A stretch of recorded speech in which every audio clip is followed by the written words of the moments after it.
आज तुम्हाला एका राजाबद्दल सांगणार आहे, ज्याचा जन्म भारत देशात झाला. भारतात एकेकाळी लोक सोन्याच्या पक्षी असे म्हणायचे, पण ब्रिटिश लोकांनी भारतातील सर्व सोने लुटून ते आपल्या देशात नेले. पण तरीही भारताच्या अनेक भागात प्राचीन काळातील अनेक खनिजे दडलेली आहेत. त्या काळातील लोक सोने चोरीला जाण्याच्या भीतीने जमिनीत गाडायचे आणि त्यांच्या मृत्यूनंतर ते सोने आणि चांदी पृथ्वीच्या गर्भात तसेच कुठेतरी पुरून राहायचे. अशीच एक घटना मध्य प्रदेशातील दांगड जिल्ह्यातील दौंडिया खेडा गावात घडली आहे, जिथे एका आत्म्याने एका माणसाला सांगितले की या हवेली खाली सोने आणि चांदी पुरली आहे. म्हणून त्याने आपल्या सरकारला सांगितले की मला एका राजा बक्षच्या आत्म्याने जमिनीत काढलेल्या 10,000 टन सोन्याच्या रहस्य सांगितले आहे.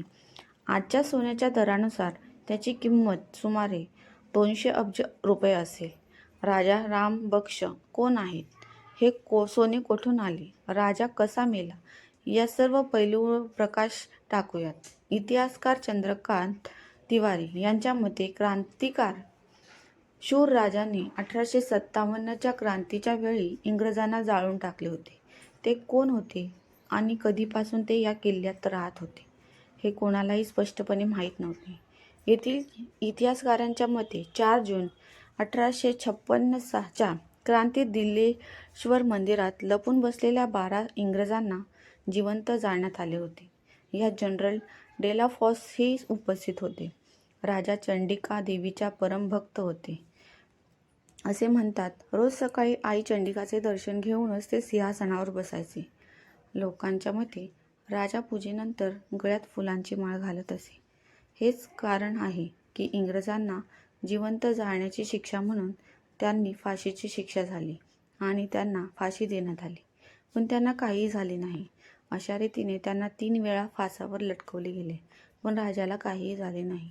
तेव्हा राजा राम बक्षसिंग यांनी त्यांच्या गळ्यात असलेली फुलांची माळ काढून फेकून दिली आणि यमुनेला आपल्या कुशीत घेण्याची प्रार्थना केली. त्यानंतर जेव्हा इंग्रजांना त्यांना फाशी दिली तेव्हा त्यांचा आत्मा शरीर सोडून गेला होता. त्या व्यक्तीला ज्या आत्म्याने सांगितले होते तो आत्मा हाच असेल.